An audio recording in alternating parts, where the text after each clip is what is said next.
Welcome to Israel Now News. I'm Rebecca Roberts. And I'm Yochanan El Rome. In our top story, Iran has reached uranium enrichment of 84% purity and is literally on the brink of possessing nuclear weapons. The Atomic Energy Agency discovered this advancement just last week and said that the rogue Islamic Republic is closer than ever to having multiple weapons of mass destruction. Tehran reportedly failed to disclose its intention to raise enrichment levels at the Nance and Fordo facilities. Iran has been consistently evasive with the IAEA and has repeatedly denied enriching uranium to make nuclear weapons.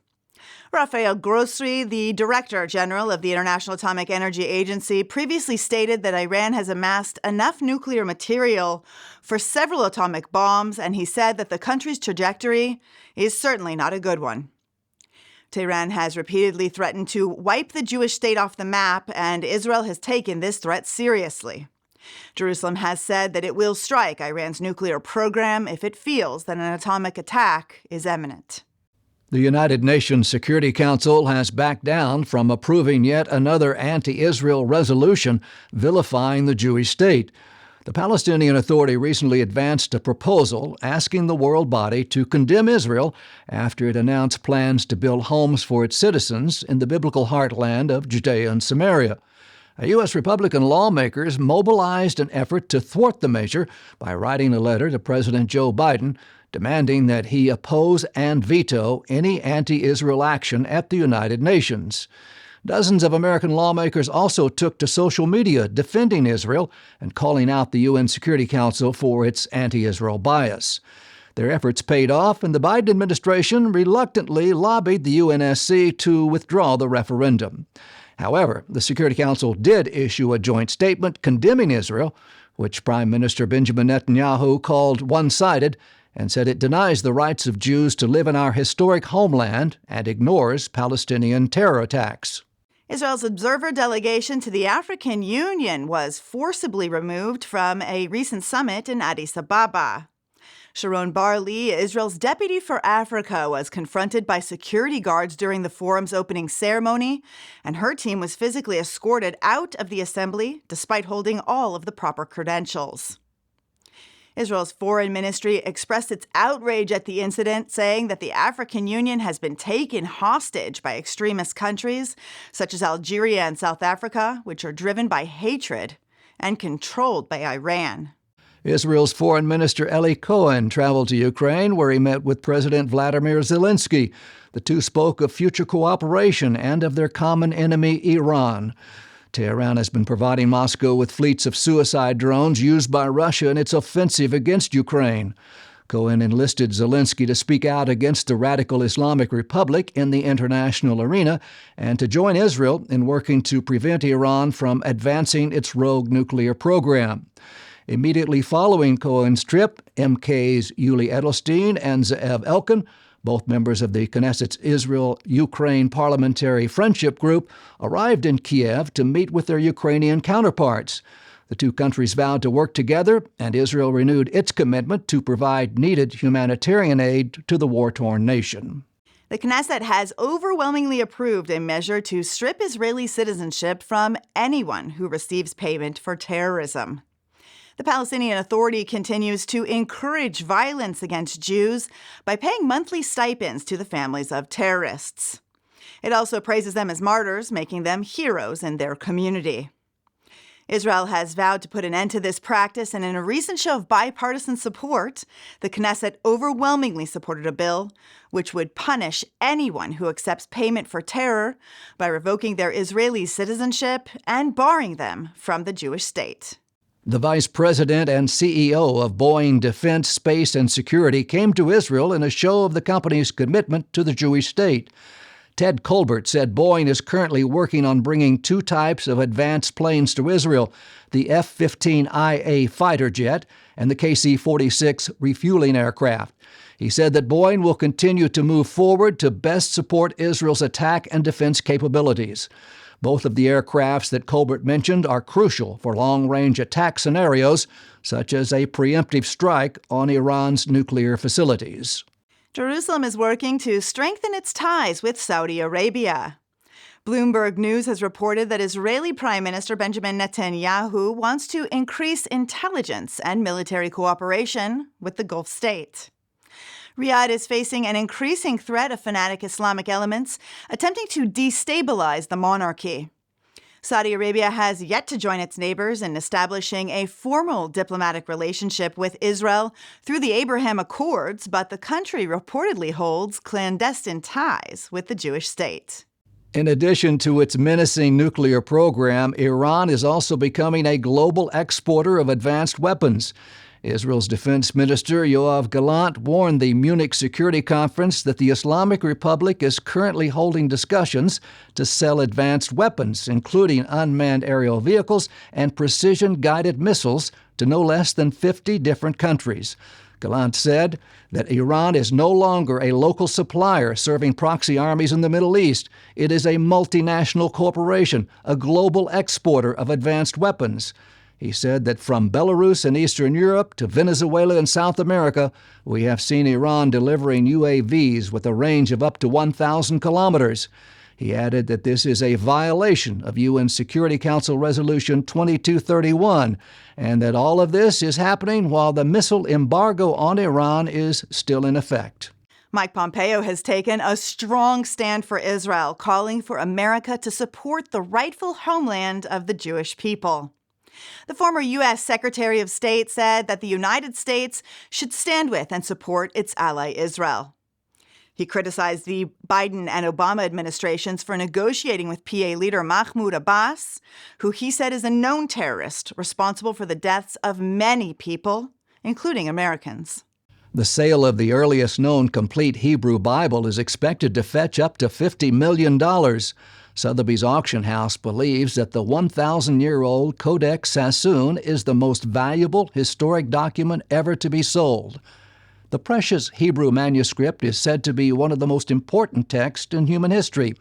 It dates to the late 9th or early 10th century of the Common Era and is the most complete Hebrew Bible ever discovered. It is missing only 12 leaves of the 24 books of the Old Testament. It was written by a single scribe on over 100 animal skins. The global head of Sotheby's Books and Manuscripts said the Codex has an incomparable presence and gravitas that can only be born from more than 1,000 years of history. Ahead of its sale in May, the parchment will be displayed in London, Tel Aviv, Dallas, Los Angeles, and New York City. The United Arab Emirates has inaugurated a breathtaking synagogue in Dubai, which stands as a beacon of tolerance in the Middle East. The Abraham Accords partner has constructed an interfaith complex called the Abrahamic Family House, which holds a church, a mosque, and a Jewish synagogue. All three houses of worship are of equal stature and share similar external dimensions. The Moses Ben Maimon Synagogue is the Gulf state's first purpose-built Jewish house of prayer, constructed in nearly a century. Israel's Karish oil field has produced the first batch of crude oil to be exported to Europe. Energean, the Greek gas company which runs the Israeli natural gas fields of Karish and Tanin, announced that for the first time, Israel will export crude oil material to global markets. Israel began exporting natural gas to Egypt and Jordan in 2017, and in June it signed a contract to export gas to Europe through Egypt. Energean CEO Matthias Rigas praised the development, saying, "We are happy and proud that Energean has facilitated Israel joining the club of international exporters." An Israeli family discovered an ancient archaeological artifact while walking near their home last Shabbat. The Levi family from Tzur Yitzhak near Modi'in was enjoying a Sabbath stroll when they stumbled upon part of a Byzantine candle holder dating to the 6th or 7th century of the Common Era. The family contacted the Israel Antiquities Authority, who surveyed the location of the find and took possession of the artifact.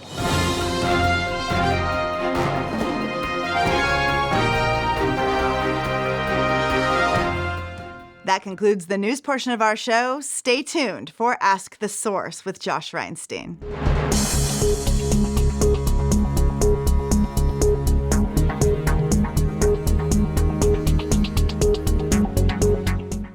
Hello and welcome to Ask the Source. I'm your host, Josh Reinstein, and we're here in our beautiful studio in Jerusalem. My guest today is Dov Lipman. He's the founder and CEO of Yad L'Olim.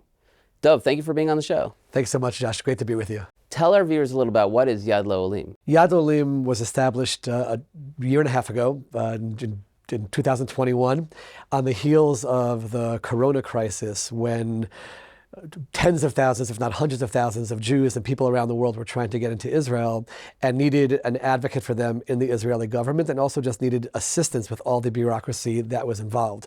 But the truth is, it goes back before then to when I was blessed to serve as a member of the 19th Knesset, and thousands of new immigrants, Olim to Israel, turned to us for assistance with all the bureaucracy involved in settling in Israel. So Yad L'Olim was established with those two goals in mind. You have an interesting background. You're a rabbi. As you mentioned, you're a former member of Knesset. You actually had congressional hours at the Knesset, I remember. Why is this an important next step in that incredible career? When I look at Israel's story and we think about the ingathering of the exiles, we know that it's difficult, it's challenging to move from a country of origin, culture, or language that you're used to. And to get settled in Israel is very, very hard, and it's filled with challenges. If I can use the blessings that I've been given in terms of the access to the government, the know-how of how the government works, knowing how to navigate the various ministries and having contacts in those ministries, if I, together with our incredible staff, can help Jews who are coming to Israel have a easier life in Israel, a better life in Israel, a successful life in Israel, that's just taking the gifts that God has given to me and being able to be part of this incredible process. So it's my ability to give back. And everyone on our team, for the most part, they're all Olim, they're also able to give back and help the tens of thousands of Olim that come to Israel every single year. You started this at a very interesting time. First of all was the Corona crisis, where people weren't allowed into Israel. I even called you myself several times saying, how do we get people into the land? And then secondly, during the Russian-Ukrainian war, where you have this huge influx of Olim, something we haven't seen since the 90s. How have you been able to cope with such a demand? Close to 30,000 Olim from 22 different countries have reached out to us for assistance, just to give you a sense of the volume of what's going on. And we were just kind of settling into our little niche of doing our work when the war started in Ukraine. I initially didn't think we'd have anything to do with that, because the government seemed to be taking care of everyone. But we started getting some requests for assistance from Olim from Ukraine. And I went to the hotels that Israel is amazing. We flew people here, put them up in hotels, just unbelievable. But there was a lot of chaos there. You're talking about, like we said, tens of thousands of people coming in at one time. So we immediately raised some funding. We hired a team of Russian-Ukrainian speakers who have helped thousands of these new Olim who, you have to think about it this way, and it brings me back to World War II. People who were middle class, educated, supporting their families, and just overnight had to drop everything and run to Israel. And they arrived here with basically nothing. They arrived here with no ability to sustain their families. So we kicked in right away with helping them navigate bureaucracy, learning the language. We have Hebrew-speaking clubs in 3 different cities to help them learn the language, help them get connections to get jobs. And also opened up a shop in Jerusalem, the Yad L'Olim shop, where we provide them with clothing, toiletries, kitchenware, all of their most basic needs. By the way, we've done that together with a lot of our Christian partners from around the world who also saw this need, and we've worked together to be able to help thousands of Olim with their basic necessities upon their arrival. Well, that's interesting that you mentioned that, because a lot of your big supporters are Christians. Why are evangelical Christians, Bible-believing Christians getting involved with this? One of the things that I learned when I became a member of Knesset was first, I learned how alone we are in the world, because I was sent to parliaments and college campuses because English is my mother tongue, and I just could not believe the antagonism towards Israel. But then I also noticed the flip side, which is the blessing of our Christian brothers and sisters all around the world, people of faith who recognize that Israel is the homeland for the Jewish people, who believe in the prophecies that are coming true during this time, and they want to be part of that. One of the Christian partners that we worked with, they just said that we're doing God's work of clothing the unclothed and providing for people who don't have, and enabling them to fulfill their mission and their destiny of settling in the land of Israel. So this is an area where Jews and Christians and people of faith see things exactly the same, and we can do tremendous things when we work together. And we are at Yad L'Olim are so thankful to the Christian donors and supporters from all around the world who have just risen up and said, we want to be part of the work that you're doing. You're also an ordained Orthodox rabbi. How does that help your work? I think that when you look through all of our sources, and I was blessed to spend close to 10 years in rabbinic seminary and studying the holy works, it is over and over again this theme of taking care of the needy, of thinking about the pain of others. It comes up all the time. Even we're in the period of time of the book of Exodus that's being read in the synagogues, and Moses himself, he was chosen, according to our sources, because of the love that he felt towards his people and towards all of God's creations. And it's very easy to become frustrated and, I want to have my sleep, I want to have my family time.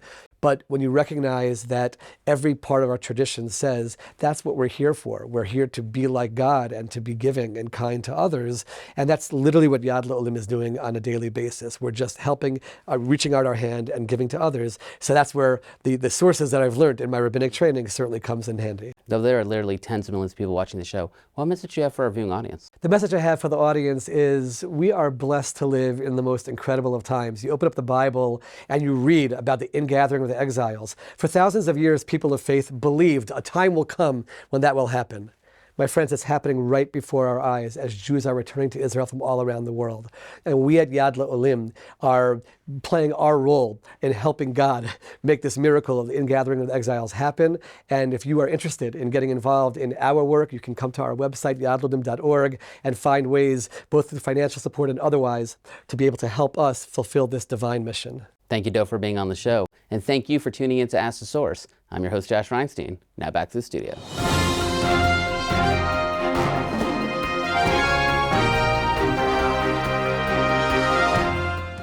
Up next, the return to Zion with Karen Hayesod.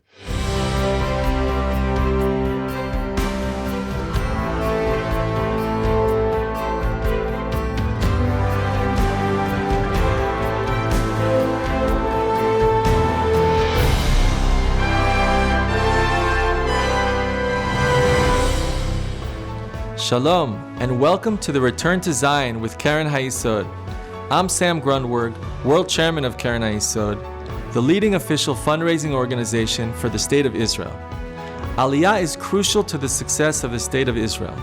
Without the constant flow of new immigrants who come from the four corners of the earth, the deserts would not have bloomed, the cities would not have been built, and Israel would not be known as the startup nation.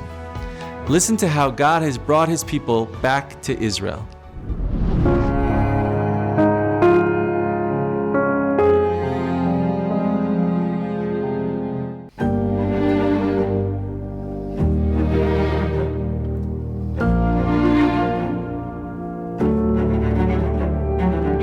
Friends of Karen Hayesod in our campaigns all around the world, I'm here in Warsaw, Poland, and just completed a very high-level, 2-day intense delegation. I'm standing here at the amazing Israeli field hospital in Ukraine. It's such a proud moment to stand here and see the doctors and nurses from Israel volunteering their time to be here in Ukraine, giving such humanitarian service, such a health service to the local people, those coming from the war and those just who need it on a daily basis. אתם פשוט גאווה, הכל מתוך הבנה שיש פה משימה של הצלת חיים. מדינת ישראל ועם ישראל תורם בכל מה שרק אפשר לעזור לאנשים המסכנים האלה במשבר הזה. The fact that we as a people are taking on such a task is incredible, and it's what Karen Hayesod is all about, saving Jewish lives. We are a special people doing special things, and it's thanks to all of you and the generosity of all of you that we're able to do that. And I just want to say, Am Yisrael Chai. Thank you. Thank you. Toda rabba. I would like to welcome you to Focus Hotel. This is the Jewish Agency Hotel here in Warsaw. Here we assist all of the Olim who are coming. We don't want just to send people, we want them to be ready for their Aliyah, so we provide Aliyah counseling. We've seen the explosions. I said to my husband, to my children, we flee.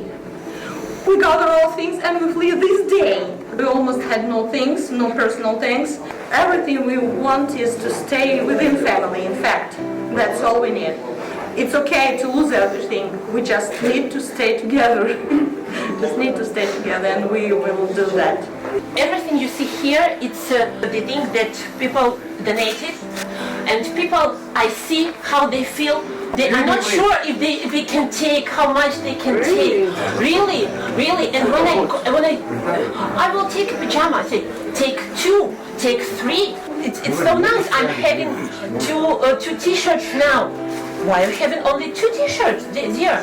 Because when we ran away, it was only 1 t-shirt I had, and now you are giving me the second one. I'm so happy. It's really hard not to cry.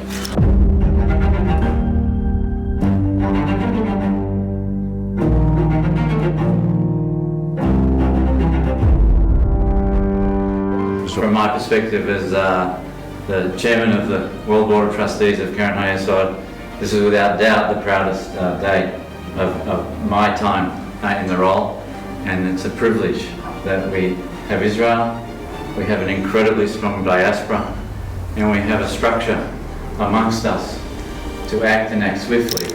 When we use the slogan "Saving Jewish Lives," it's not used lightly. We saw evidence of this today, and I think we can all be very proud of the partnership. To be able to be in a position to help and assist you, and to see this day where you are going to Israel and making aliyah and becoming Israelis. אנחנו נעשה כל שביכולתנו להביא את המשפחות שלכם, את הבעלים שנשארו מאחור, את ההורים שהם מבוגרים. עם ישראל חי, עם ישראל חי, עם ישראל, עם ישראל, עם ישראל חי, עם ישראל חי, עם ישראל חי. And all of this is only thanks to your generous support and your dedication for Israel and for the Jewish people. You have shown that we are truly one people, Lev Echad, Am Echad, and Am Yisrael Chai.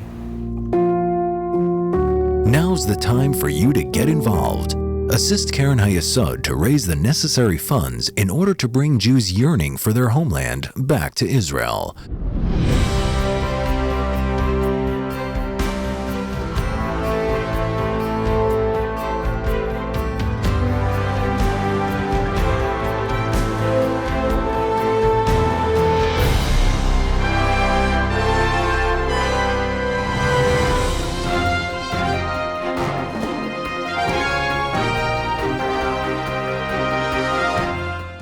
And now, Shining Light from Israel.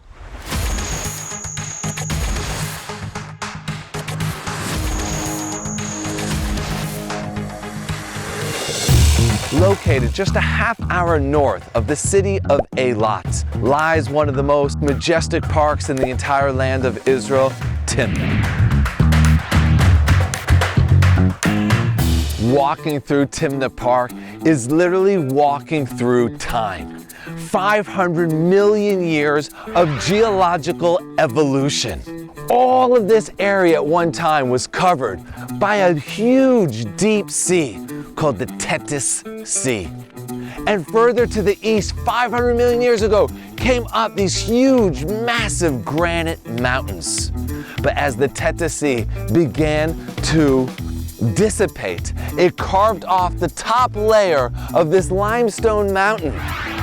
And with the earthquakes, the rains, the ice age, it carved out the valley I'm walking in right now to reveal some of the most beautiful geological formations.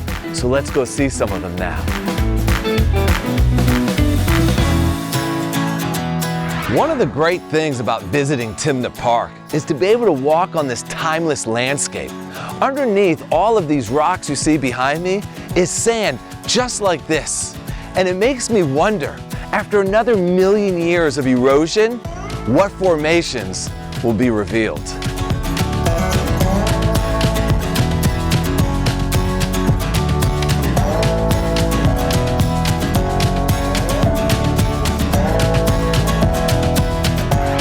The natural beauty here in Timnah is just one aspect of the park.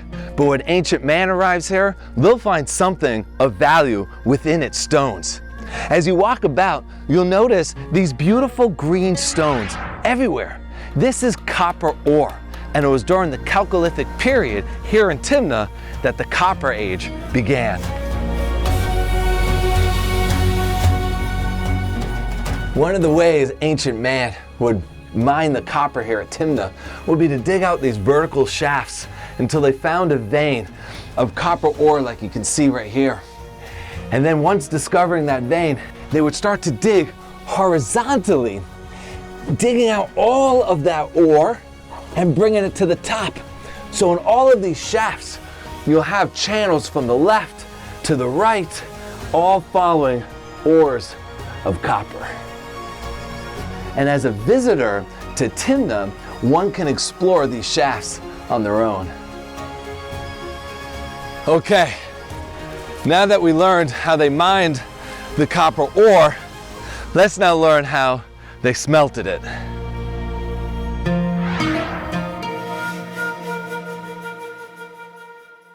Once the copper ore was mined and brought here in baskets, they would use these tools over here to grind the rocks to a fine powder. That fine powder would then be brought here to the oven, which was fueled with acacia wood, a biblical tree that grows in this area. Using manpower and these bellows, they would pump air into the oven, and the temperatures would rise to at least 1,000 degrees Celsius when the copper would melt.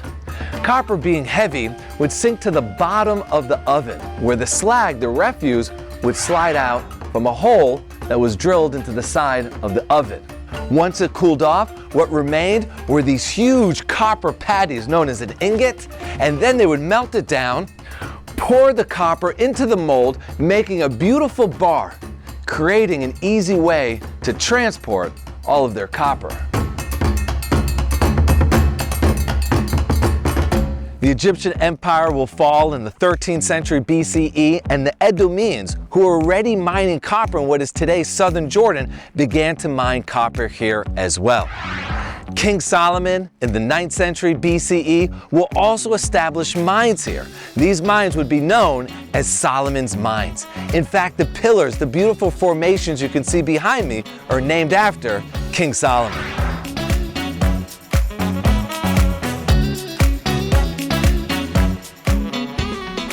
Timna Park offers many ways to experience it, from hiking and biking trails to jeep tours, as well as a multimedia presentation that tells the story of the park. There's also a fantastic visitor center with a full-service restaurant and overnight accommodations. So on your next visit to Israel, make sure to visit Timna Park.